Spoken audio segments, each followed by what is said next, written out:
Welcome to Mr. Biz Radio, biz talk for biz owners. If you're ready to stop faking the funk and take your business onward and upward, this show is for you. And now, here's Mr. Biz, Ken Wentworth. All right, welcome back to another episode of Mr. Biz Radio with me, Mr. Biz, Ken Wentworth, and we got a special treat this week. I know maybe I say that too often. I feel like I'm so lucky and so blessed to be in this seat because I get to talk to so many cool people on the show, and I don't say that just lightly. But this week we got someone who I think we've had a couple before over the last 7 plus almost 8 years of doing the show. But we have someone who actually was not only on Shark Tank, but actually got a deal on Shark Tank with Mr. Mark Cuban. We're going to talk a little bit about that, but I want to talk about some of the other things he did and how he got to that point and created all this stuff. So I want to make sure I've introduced Dr. Shaan Patel. He is founder and CEO of Prep Expert. As seen on ABC's Shark Tank, Prep Expert is a leading education company that has helped more than 100,000 students improve their SAT and ACT scores, get into top colleges, and win over $100 million in scholarships.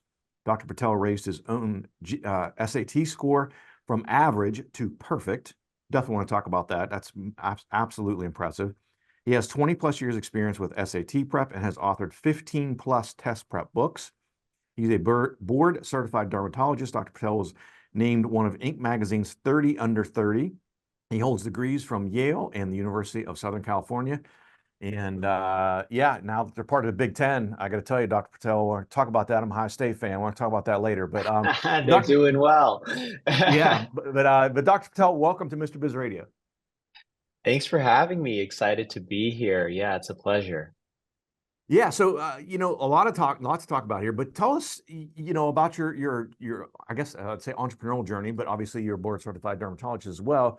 Tell us a little bit about your career / entrepreneurial journey.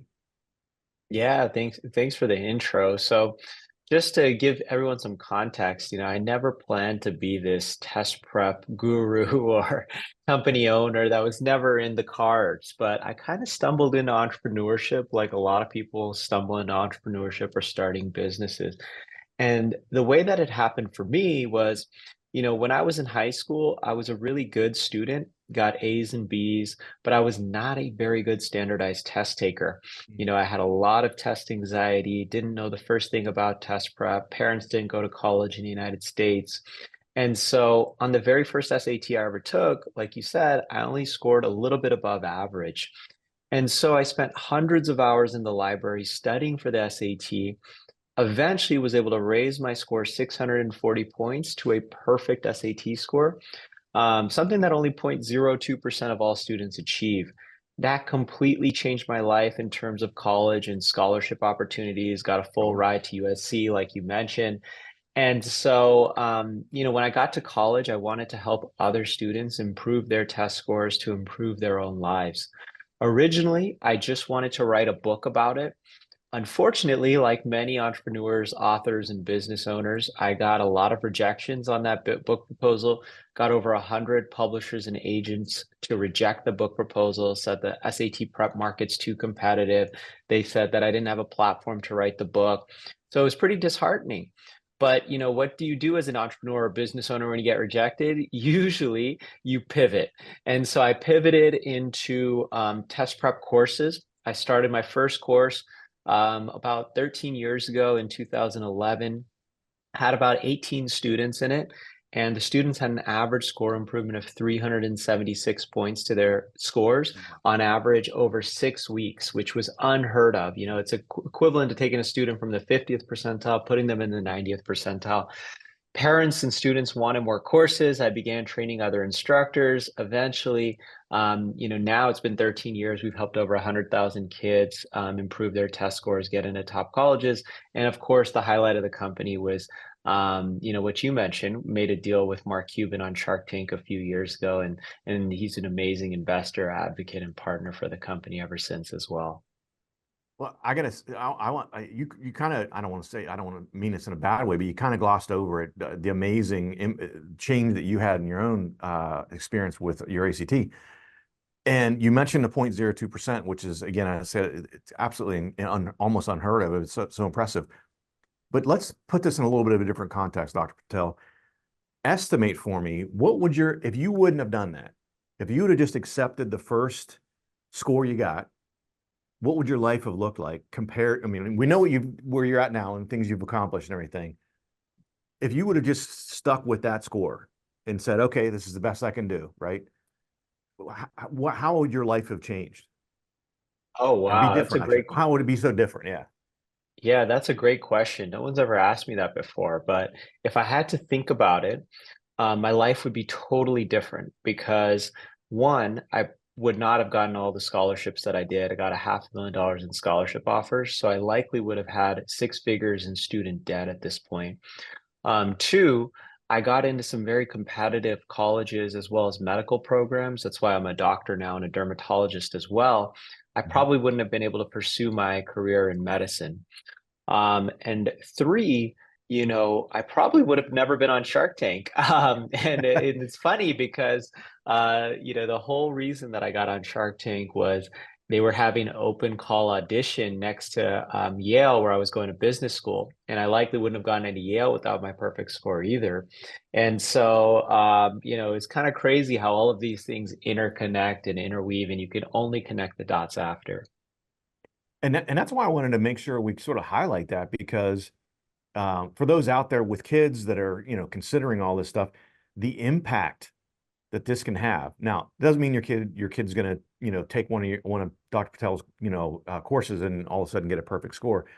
But the impact of having that 300 plus, you mentioned in only 6 weeks, a 300 plus impact, positive impact on the score, the doors that can open for your child in the completely different path. And that's why I wanted to highlight with Dr. Patel, if he'd have stuck with that slightly above average score, how different his life had been compared to what he's been able to achieve now.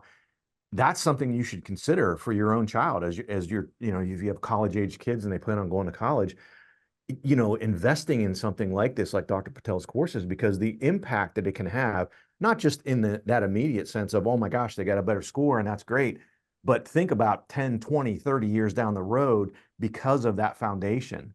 And that's why I wanted to highlight that. Yeah, it's a great point. And on top of that, one thing that I didn't mention is, I learned a lot of skills from self-studying for the SAT. And, I learned things about self-control, delayed gratification, tuning out the social media, working hard, failing on the first few attempts, and working hard to, improve. All of those skills are super important skills for being an entrepreneur and starting a business. Some people learn them in test prep like I did. Other people learn them starting businesses, failing, getting resilience from failing your first few businesses. Other people learn them in the military. There's so many ways to learn these skills, but this is a great avenue to do it. And your student gets all the benefits academically with college and scholarship doors opening too. Yeah, no, as I said, I wanted to make sure we highlight that because you can't imagine the impact of that until you really, I think, step back and think about it. I mean, I was actually, again, I'm very grateful. I got the test taking gene. Like I always did very well on standardized tests, and I did pretty well on the SAT and ACT. I took them each one time, was satisfied with what I got. I wasn't perfect like you, but I was satisfied with what I got, and I kind of moved on. But anyway, we're going to hit a break here. We got a lot more to talk about. We're going to talk a little bit more about Shark Tank and Mr. Mark Cuban after we come back after the break on Mr. Biz Radio. If you would like to reach hundreds of thousands of business owners every week, Mr. Biz Radio can help.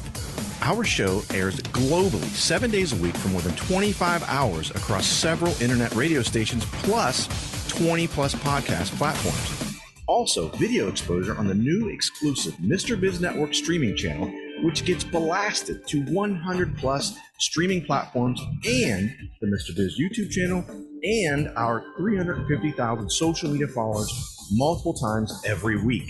Join Mr. Biz Nation as an advertiser by emailing us at info@MrBizSolutions.com. Attention, Mr. Biz Nation. We have an exclusive offer just for you. Get lifetime access to scarcity countdown timers and logic links for only $69. Yes, you heard it right. Only $69. These tools will add urgency to your email campaigns and website pages, helping you increase conversions, sales, and capture more leads. Don't miss this incredible opportunity. Visit getpulsetools.com now and take your business to new heights. Got a question for Mr. Biz you want answered on air? Email it to info@mrbizsolutions.com. Now, once again, here's Mr. Biz. All right, welcome back to the show. Again, talking this week with Dr. Shaan Patel. Again, you can find out more. We'll put this in the show notes as well. But if you're curious about his courses and everything else he has to offer, you can go to prepexpert.com. That's prepexpert.com. Again, we'll put it in the show notes as well. So let's talk about Shark Tank. So first of all, you mentioned a little bit what kind of led to it, right? They're doing auditions right next to Yale. You're at Yale, and you're like, maybe I'll give it a shot. Now, at this point, how far along were you with your business? Yeah, and this is a really important point because I was already pretty far along. This was 2015, so I started my business in 2010, 2011. So it was 4 to 5 years at this point. And every year since inception of the business, we were doubling in revenue at that point, 4 to 5 years. So I think we had done 25,000 the first year, then 50,000, then 100,000, then $250,000, then we were on track for $500,000 in revenue. And I bring this up because a lot of people go to Shark Tank just with an idea. Mm-hmm. And when you just have an idea, but you don't actually have revenue, you don't have results, you haven't shown that customers actually want your product or service, it's really hard. And that's not just Shark Tank. That's to any investor or any capital you're trying to raise. Show the proof first. Go out and work. Even, I just had $25,000 in revenue the first year. I just mentioned it, right? It was barely anything, but it showed that people were willing to pay for my product or service. So even if you get a little bit of traction, it helps so much in raising capital. Yeah. So how many people were approximately? How many people went through the auditions? Because there's not just people from Yale, which are obviously the best and brightest, right? I'm sure as they have those regional auditions, you've got people coming in from everywhere because, it's like you see the auditions for The Voice and things like that, and American Idol, where I went to the Philadelphia audition and I got but I didn't make it far enough, and so now I'm all in. I'm going to go to Charlotte, North Carolina, the next audition. I'm going to travel around. How many people were there approximately, Dr. Patel? Yeah. So when I say it was near Yale, it was actually in New York City, which was about an hour and a half train ride. So, I mean, it was a pretty big audition. At the time, 50,000 people a year applied to Shark Tank. I think at the New York City audition, they had like 500 or 700 people. And of course, I was the last person in line coming off the train. So I had to wait around for 9 hours in New York City to give this 1-minute casting call pitch. And, by the end of it, I'm sure the casting call producer was super tired, and he had a stone cold face the entire time during my pitch, totally unimpressed, was not really that interested. I said, I've got $1 million in sales and, I've been in the New York Times, and nothing impressed him. The final thing that impressed him was at the very end of my pitch, I take out my SAT prep book because I forgot to say, but, McGraw-Hill, the world's largest education publisher, did end up coming back to me a few years later, giving me the book deal that I originally wanted. That book went #1 on Amazon for SAT prep. So I brought that book, and he couldn't believe that my face was on it, that I was a published author. And, this is a great lesson to business owners out there about the opportunities that sometimes books can open up for you. If I didn't have that book, and I wouldn't have looked as like the authority that I was. And he asked if he could keep the book for his nephew for SAT prep. And, 2 weeks later, they're calling me to fly me out to LA to pitch on Shark Tank. So it was literally, that was my next question. Were there stages of it, or it just was like, once you got past Mr. Stone Cold Face guy, he was the last barrier, and you got to the show from there? Yeah, it's a pretty intense process. So first you have to fill out like a large application, then you bring that with you to the audition. Then there was one step in between that I forgot to mention, which is there was a video audition on top of that. And so I really tried to make sure that the video audition was not only impressive, but entertaining. And, because I have the most boring business in the world. It's an SAT prep company. It's not exactly perfect for TV. So I tried to make it with my interesting personal stories and, why I'd be perfect for the show, because at the end of the day, Shark Tank is a TV show. They want to entertain their viewers. And I made sure on pitch day that I had a lot of those personal stories and entrepreneurial stories ready so that, I did air, because not a lot of people know this, but not everyone that pitches in front of the Sharks actually airs on television. And airing on television is super important because it gives you basically 15 minutes of primetime television to market your business, which is equivalent to about $10 million in ad spend. Yeah, yeah. It's funny. I definitely. It's when we booked you on the show. I'm like, I swear I remember. I have. I don't know how many seasons of Shark Tank. Yeah, I can't say that I've seen every single show of Shark Tank, but I'm almost positive that I saw Dr. Patel on when he was on Shark Tank. And I'm like, it could have been someone else pitching SAT prep. I don't know. I can't remember. I went back and found the episode, and I'm like, nope, that's Dr. Patel on the show. And it's funny because Shark Tank, even like old ones that I've seen before, but they were 10 years ago, I'll rewatch them because I forgot or whatever, And so people in my family, especially my wife, in the evenings, she's a nurse. She goes to bed pretty early, and she'll go up to bed and she'll come down maybe to fill her water up or something like that. She'll see I'm watching Shark Tank, and a lot of times, especially I'm watching an old one, you could tell how old it is based on how people are dressed, right? You could tell the styles have changed, right? And my wife's like, you've probably seen this 3 times. What are you watching this for? And I'm like, this guy's coming on the show. He's coming on the show. He's Dr. Patel coming on the show. She's like, and then all of a sudden now my wife, who has nothing to do with my business or anything I do and completely unimpressed with it, she goes, that guy's going to be on your show? And I'm like, yeah. She goes, I don't think I'll actually watch that show. I'm like, well, I'm glad I got your wife to watch the show. Yeah. Good stuff. Well, let's we're running out of time here in this segment, but Mark Cuban, what's Mark Cuban been like as a partner for you? Oh, Mark's been the best. Yeah. I mean, I know Mark's perception on the show might be that he's kind of hard on entrepreneurs, but in real life, when you're working with him, he's the most amazing. I'd say we email probably every couple weeks. Mark's big on email rather than meeting, and that makes sense because he's got hundreds of investments and lots of entrepreneurs. I see him about once a year. At this point, we've co-authored 2 books on kid entrepreneurship. We've co-hosted multiple panels on entrepreneurship. He's opened up a lot of licensing deals and partnerships for the company. And I get access to the Mark Cuban Company's team, which helps with business development, accounting, technical, web stuff. So it's just been the most amazing partnership. I couldn't be more grateful. He's super humble in real life and very down to earth. And I couldn't have more good things to say about Mark Cuban. All right, I'm gonna put you on the spot here. Give me one word to describe Mark Cuban as an investment partner.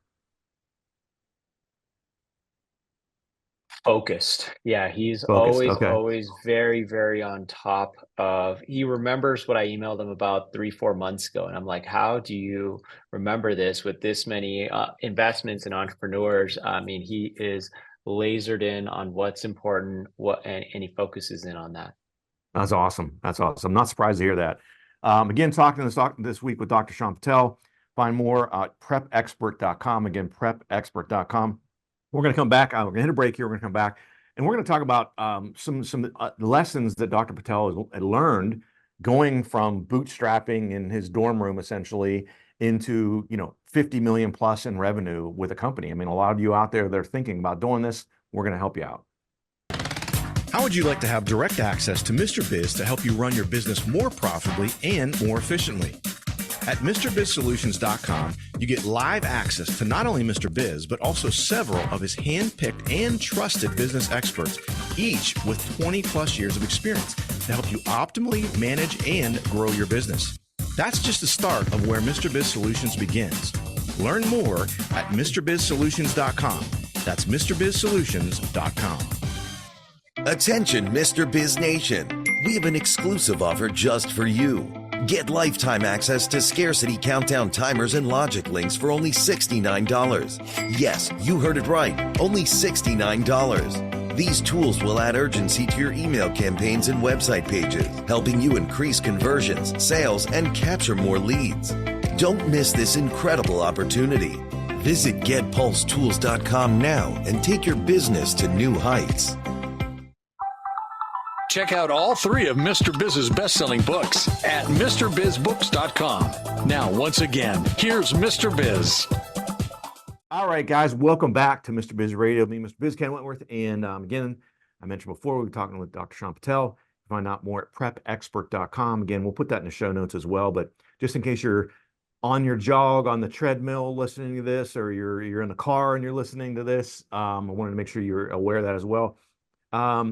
So we've talked a lot about your experience, and then, we haven't even really talked about what you do for a living per se, as your career as an actual medical doctor. But, what are some of the things that you've learned along the way? I'm sure not only, with obviously your amazing experience with Prep Expert, but, being an author, you mentioned, you alluded to, and I love what you said about how important that is for entrepreneurs. I got that message early on. I've written a few books myself, and it has absolutely opened doors for me. So I absolutely agree with you on that as well. But what are some of the things that you've learned, again, bootstrapping to 50+ million in revenue, let alone doing that while having this amazing, successful career in the medical field? Yeah, I mean, there's so many lessons to get into, but I think one of the really important ones to highlight is, a lot of people say follow your passion, but I don't really believe in that. I think you should follow what you're good at or follow your effort. And what do I mean by that? I mean, you might be passionate about art or basketball, but there might be a very low chance you're going to become an NBA player or, a multi-million-dollar artist. So instead, focus on what you've put a lot of time, effort, and energy into. So just for example, for my life, as I mentioned, I spent hundreds of hours studying for the SAT, raising my score from average to perfect. So I got a lot of expertise in that.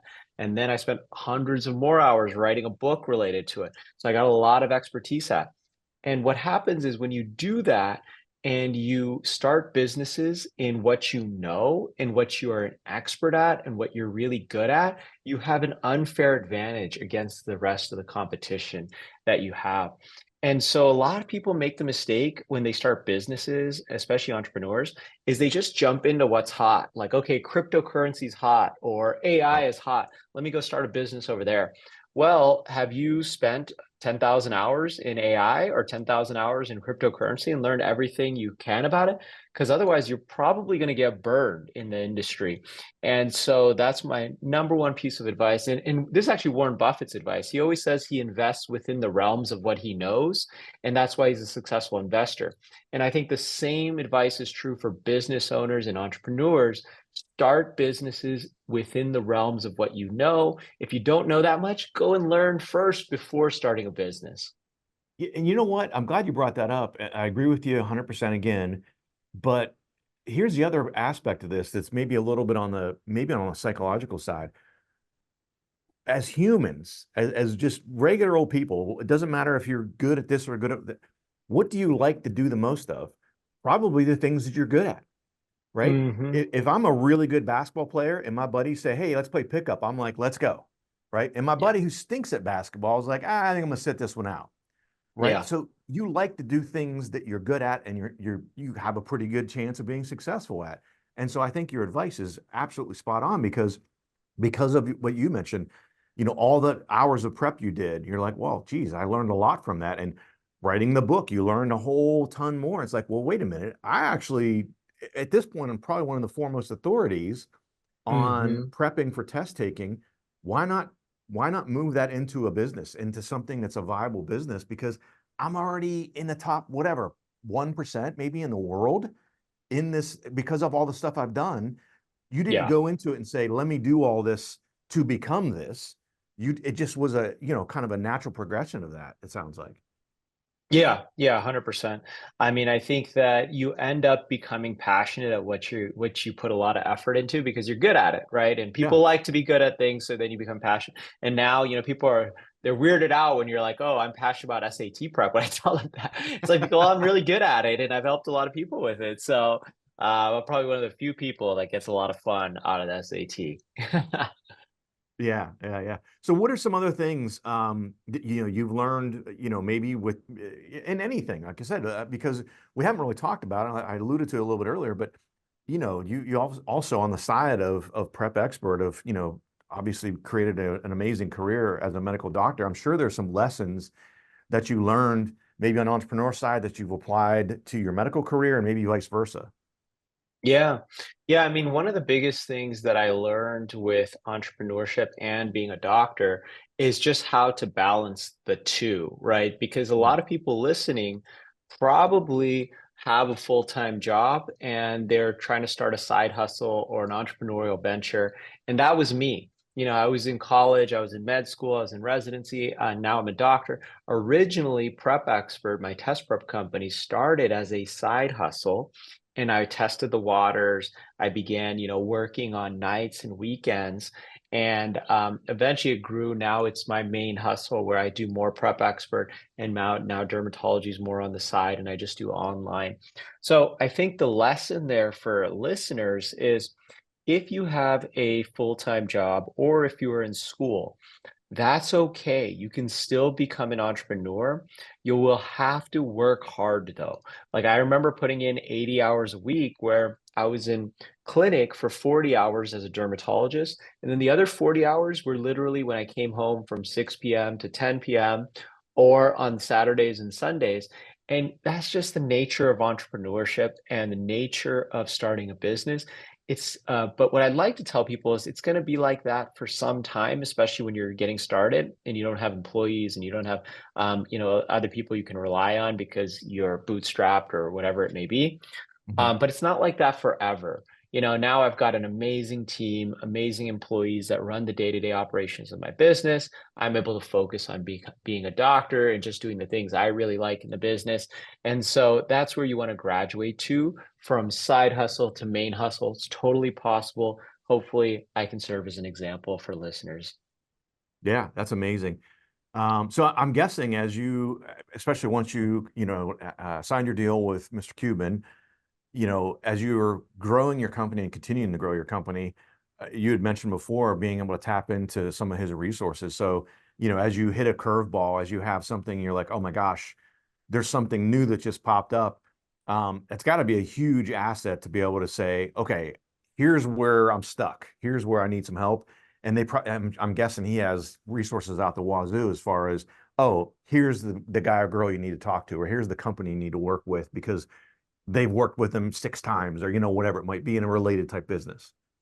Yeah, yeah. I mean, Mark and Mark's team has opened up so many doors. So, they did an Amazon partnership for us where we actually were able to get our test prep services on Amazon. That would have never happened without Mark's team.